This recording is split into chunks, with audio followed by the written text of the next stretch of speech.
Good evening, everyone. I duly hope that you are having a good day. This is Large once again with another reading, A Demon's Second Chance by Perfectly Insane. Chapter 5. Don't Forget. I shuffled to my feet sluggishly, my mind in a state of total shock as I couldn't focus on anything but the knife in my hand. The ringing in my ears so intense I could barely hear anything else. The skin on my knuckles began to pale the tighter I gripped the knife's handle. It's so familiar, yet so different to the knife I'd seen in Frisk's hand so many times. The only difference is this one wasn't covered in dust.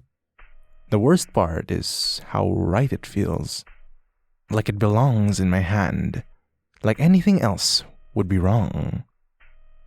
Kara, I need you to listen to me.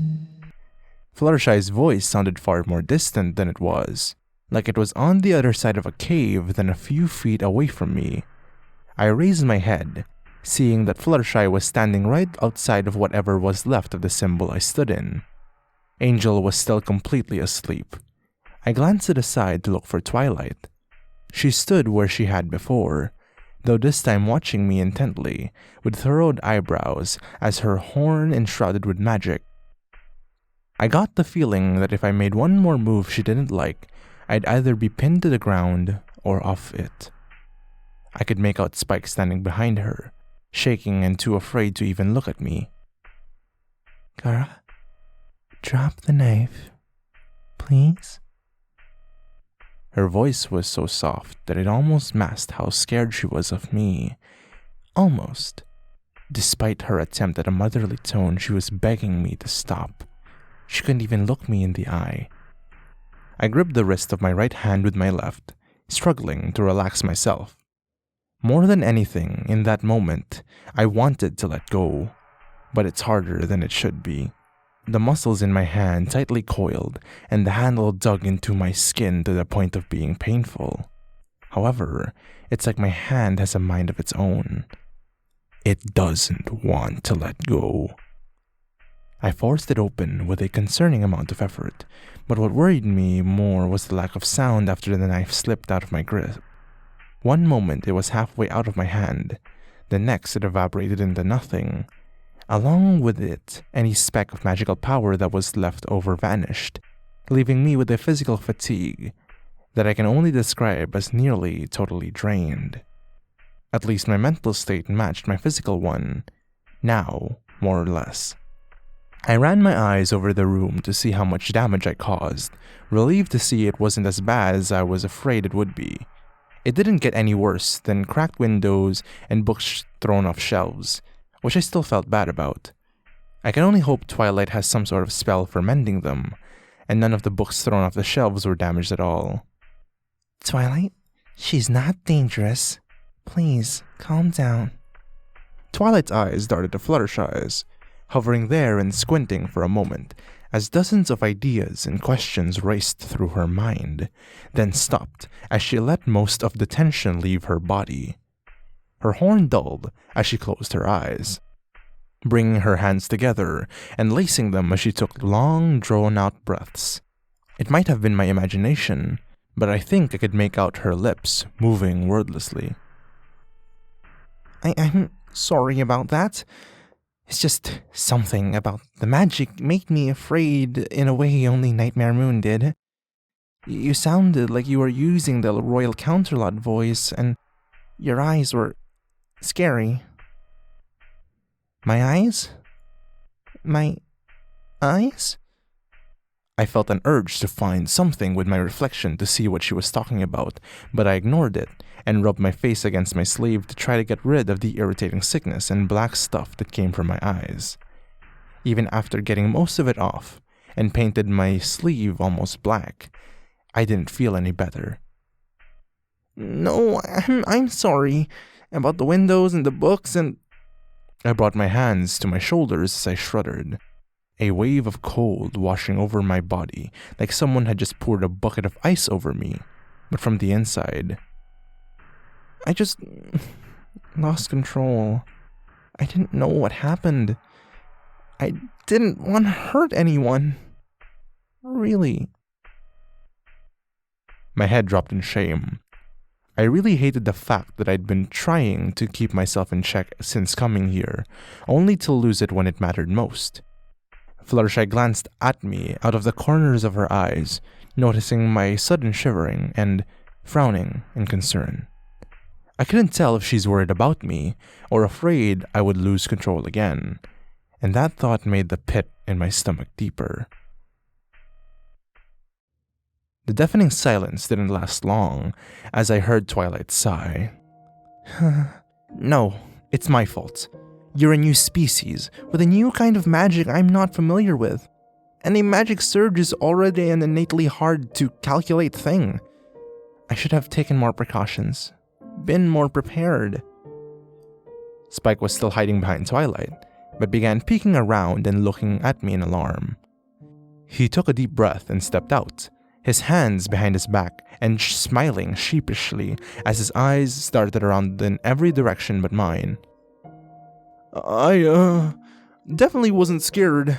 With all the stuff flying around, I didn't want anything to hit me and break, you know? The irony was not lost on me that the dragon I was terrified of meeting not that long ago is now terrified of me, something I took no pride in. Are you alright, Kara? You're getting pale. Fluttershy asks as she leans towards me, placing the back of her hand on my forehead to check my temperature.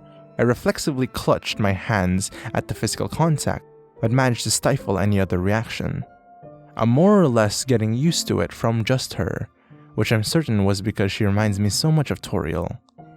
It's everyone else I'm unsure I can be okay with. You're feeling cold. Are you okay? My body feels a bit weak, but otherwise, I think I'm fine. I also had a headache that didn't feel like leaving, but I don't like complaining. I was worried about this. Sounds like magical exhaustion. It happens every now and again during a magical surge, but Conjuration is one of the most demanding schools. I should have factored that. Kara hasn't used magic before. It's possible she ended up almost using all of it, and that's why it was stronger than I expected. But if that's the case, why did... I stopped being able to hear her as she rambled on, her voice lowering until it became muttering. Judging from the way Fluttershy is nodding, and Spike sighed while rolling his eyes and crossing his arms, it's a normal occurrence. Is it permanent?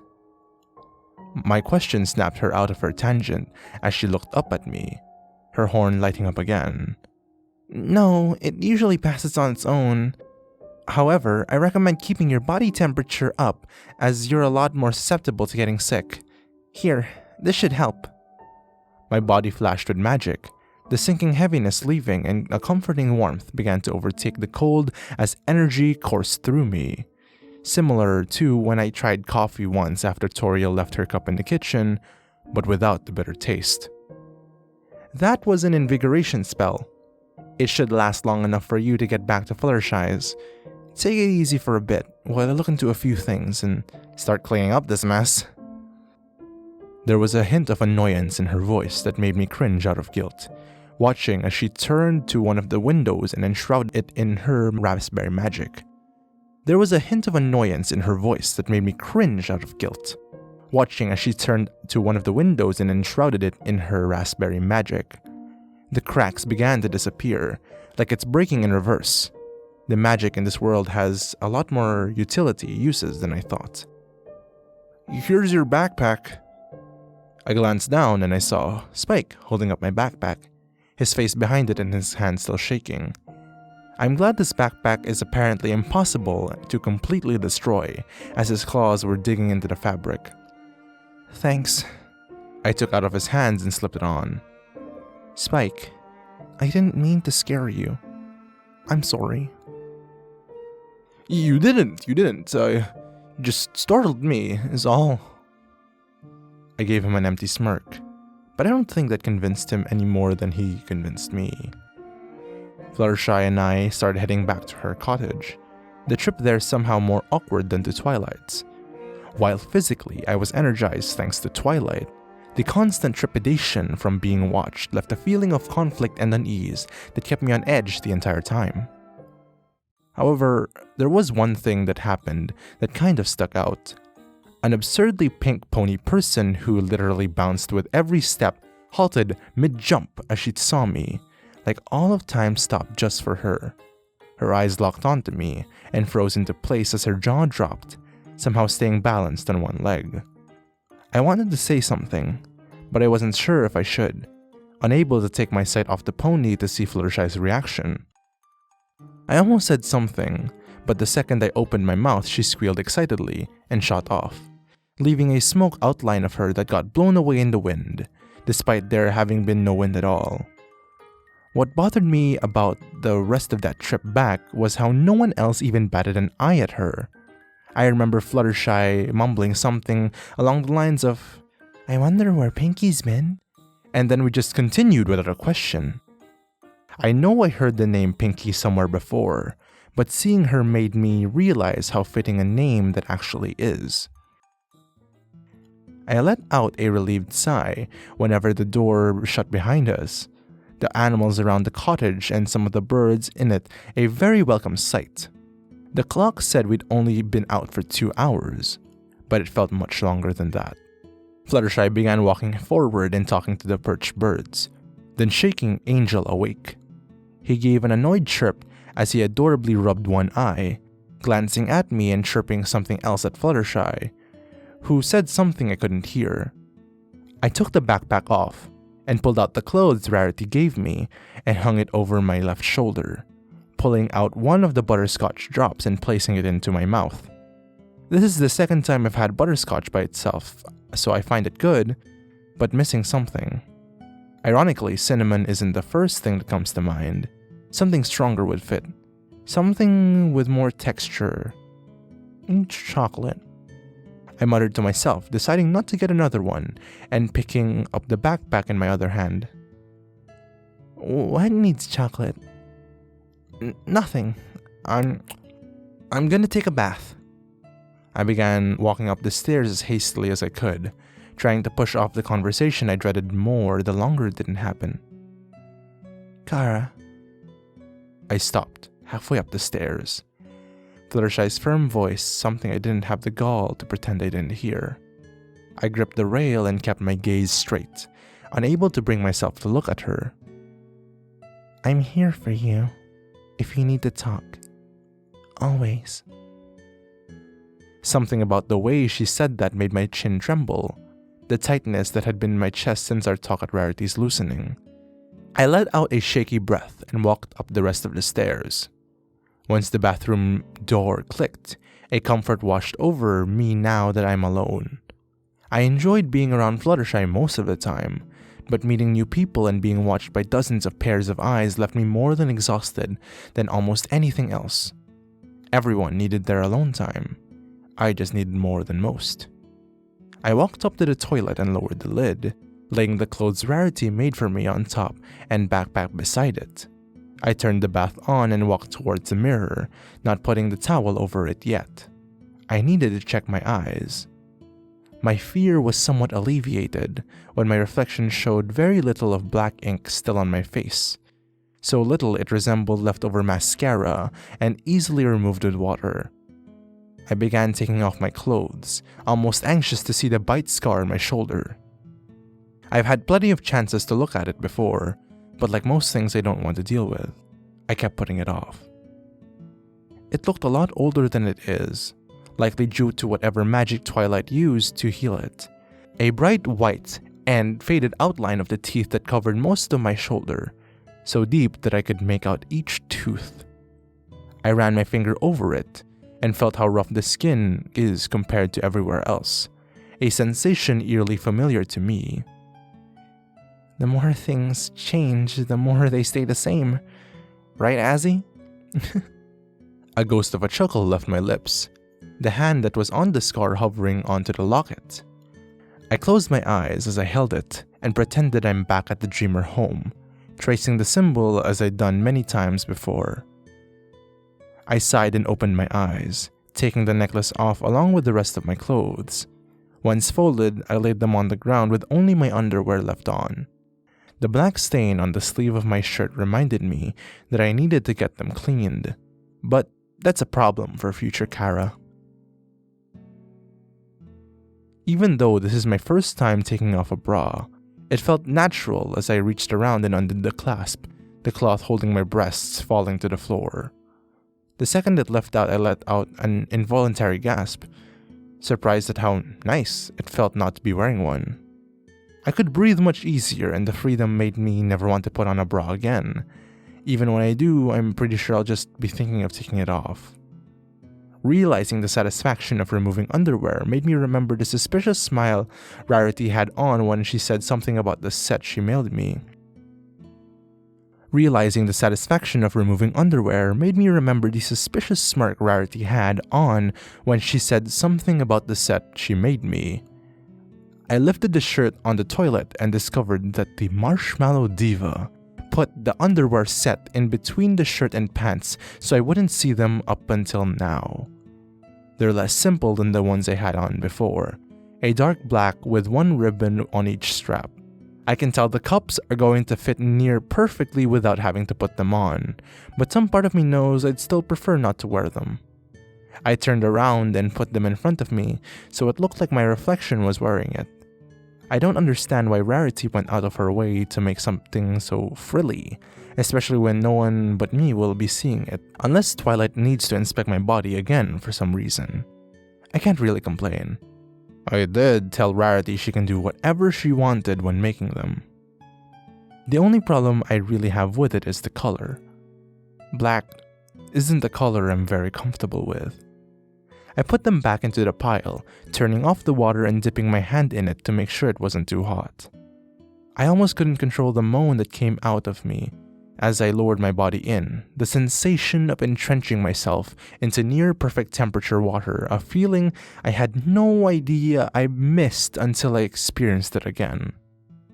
By the time it reached my shoulders, there wasn't any tension left in my body, all the exhaustion dispersing into the water along with the gross feeling I've had since waking up in Fluttershy's bed. For a few moments, I was at peace. No background dread or anxiety sitting in my stomach. Just the calming sensation of warmth and the sound of water droplets from the faucet. I smiled as I slowly closed my eyes, the idea of taking a nap and shutting the world out nearly too tempting. Then, my mind drifted to Twilight's library. The moment I thought back to Asriel dredged up in memories I've been trying to keep from myself, from ever thinking about. Every memory with him is an instance of happiness followed by regret, the kind no amount of answerless questions I ask myself will get rid of. My head dipped below the water, holding my breath and leaving my eyes open. The burning did little to distract me from my morbid desire to go back into the void where I lived in as a ghost. I'm grateful for being alive again, but some part of me missed not having to think often and feel even less. Nothing to be afraid of and nothing to do but wait. I could be as careless as I wanted to be. I almost stopped holding my breath and let myself drown, but along with half a dozen thoughts, resetting came to mind. Even if I had the resolve to die here, I would just come back to life against my will. I don't even know whether it would be back in those woods or if it's changed. I can only hope I won't ever have to find out. I surfaced and rubbed the water out of my eyes, blinking until my sight focused on my right hand, opening and closing it as I vividly recalled how the knife felt. When Twilight told me I'm a conjurer and explained to me what that meant, I wondered what object I'd be able to summon would be. Even when she told me it would be something I'm familiar with, the thought hadn't even crossed my mind that it would be a knife. Now that I'm alone, I realized that it couldn't be anything else. Before the underground, I was familiar with them, with Frisk even more so. It would be so easy to close my eyes and imagine everything about it now, but I didn't want to accidentally summon another one and mess up Fluttershy's bathroom. I am enough of a burden. My back hit the wall as I pulled my knees to my chest, wrapping my arms around them in the fetal position.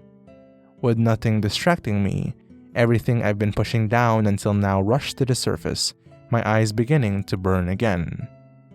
Humans, the genocide runs, the Hydra, the wolves, so many things I didn't want to give time to list. Each one made the swelling in my heart more painful. I silently sobbed, the first time I really let everything out since coming here. I don't like giving him credit, but there was a conversation with Gaster that I didn't hate. We were discussing our past. He emphasized that despite the pain, remembering them is necessary. They make us who we are. The only good advice he ever gave me was that, no matter what, when it comes to memories, we don't forget.